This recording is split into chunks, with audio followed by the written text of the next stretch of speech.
There are already concerns about the integrity of the 2020 election, with an intelligence official warning earlier this month that Russia, China, and Iran are all seeking to interfere in the upcoming presidential contest this fall. The, the Fat Ass 45's administration created more fears about that possibility this weekend when, as first reported by CNN, that it informed members of Congress that the intelligence chief will no longer brief them in person on election security issues. It was yet another attack by the Fat Ass 45 administration on democratic institutions and the separation of powers enshrined in the Constitution, but also, as one of the Senate's only two independent senators argued Saturday, an insult, which is an insult to the American people. On its own, the notification from the Office of the Director of National Intelligence that the office would no longer brief Congress in person, it might seem like an esoteric issue, or esoteric issue, I don't know how you say that, but to Americans who are struggling to return to normal life as the coronavirus pandemic continues its deadly rampage and millions of U.S. workers have lost their jobs. But it was the latest in a long list of efforts by the Fat Ass 45's administration to erode the checks on their power 2 months from Election Day. Efforts that have appeared to have one goal in common, ensuring that this fake president will be re-elected in November. The list is now too long to fit in one paragraph. The cuts to the U.S. Postal Service at a time when many Americans want mail-in ballots to avoid getting sick at the polls. Fat Ass 45's efforts to undermine faith in America's election system by claiming,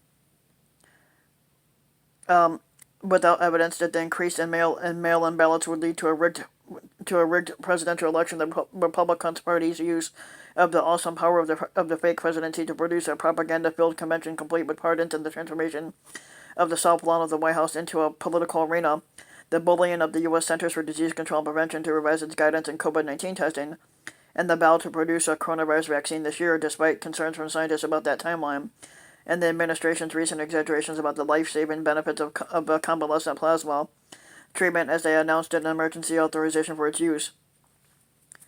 The fake president's explanation for the change to election security intelligence briefing Saturday sounded benign as usual. While visiting Texas to survey the response to Hurricane Laura, he said Director of the National Intelligence John Ratcliffe had eliminated the in-person briefings because he wanted to make sure that the election security information doesn't leak out.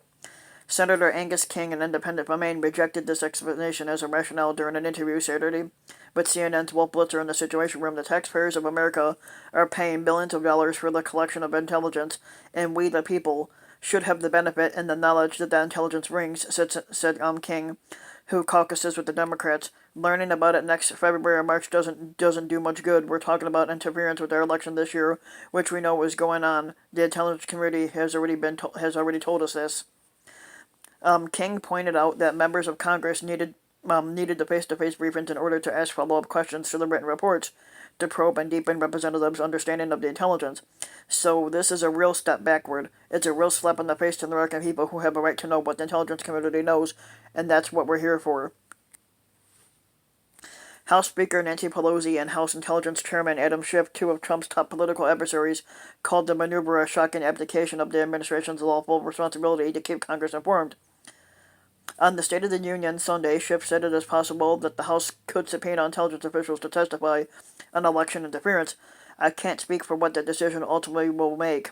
That's a decision that will have to go to the Speaker, Schiff told CNN's Dana Bash Sunday, referring to Pelosi. He told Bash that the intelligence paid for by taxpayers doesn't belong to Fat Ass 45. It belongs to the American people. The agencies are merely the custodians of that information. Schiff said the American people ought to know what Russia is doing. They ought to know what their fake president is willing to stand is unwilling to. They ought to know that their fake president is unwilling to stand up to Vladimir Putin. The fake president suggested Saturday, without evidence, that Schiff or others might have leaked information from previous intelligence briefings. Director Radcliffe had brought information into the committee, and the information somehow leaked. The Fat Ass 45 said, explaining the reason for the change to reporters in Texas. Whether it was Schiff or someone else, they leaked the information before it gets in. And what's even worse is that they leaked the wrong information, and they got tired of it. So he wants to do it in a different form because we have leakers on the committee. On Faux News Sunday, Ratcliffe claimed he was cracking down on members of Congress who leak information for political purposes, and we're going to do what we're supposed to do. but what we're also going to do is protect information from being leaked for political purposes. It just happened too much, and I won't stand for it," he said. Schiff had told Bash on Sunday that neither he nor anyone of his staff have leaked any information, and said that the fake president's claims about leaks amounted to another lie and a rationalization. They weren't concerned about leaks after the last briefing, or they wouldn't have come back to offer another briefing. Schiff said that changed, of course.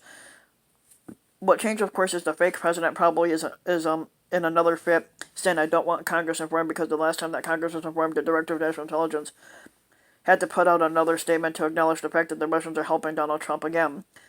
Well, at least the fat ass 45 again.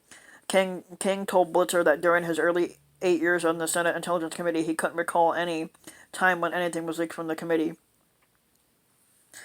Earlier this month, Bill Ebania, the top intelligence official for election security, had alerted the American people in a statement that there is a high level of concern about potential foreign meddling in the election, and that China prefers an outcome where the fat ass 45 is not reelected in November, while Russia is working to denigrate Biden's White House bid. "We assess that China prefers that fat ass 45, while Beijing sees as unpredictable does not win re-election," Evania wrote. China has been expanding its influence efforts ahead of November 2020 to shape the policy environment in the United States, pressure political figures it views as opposed to China's interest, and deflect and counter criticism of China. Ebania said Russia is using a range of measures to primarily denigrate former Vice President Joe Biden and what it sees as an anti-Russia establishment. This is consistent with Moscow's public criticism of him when he was vice president for his role in the Obama administration's policies on Ukraine and its support for the anti-Putin opposition inside Russia. Iran, Ebania said, is trying to undermine the U.S. democratic institutions, and Fat Ass 45 is in the hopes of further dividing this country. In a show of bipartisanship at the time, Florida Senator Marco Rubio and Virginia Senator Mark Warner, the top Republican and Democrat on the Intelligence Committee, released a joint statement encouraging the intelligence community to continue to make this information available. On Saturday, they responded to the news in separate statements. Warner called the decision to stop in-person briefings an unprecedented attempt to politicize an issue and protecting our democracy from foreign intervention that should be nonpartisan. Congressional oversight of intelligence of activities now faces a historic crisis, Rubio said in a statement that the Florida Republican went on to blame Democrats and slam the leaks. Yet this grotesque criminal misconduct does not release the Intelligence Committee from fulfilling its legal requirements of keeping Congress informed, he said, adding that he's spoken to Ratcliffe, who said the committee will continue to receive briefings and there is no indication that means in-person briefings will resume. The Fat Ass 45's administration policy change on intelligence briefings could clearly limit the amount of information that American voters have about election interference, and the question now was whether they will demand greater transparency from the administration about efforts to subvert their democracy.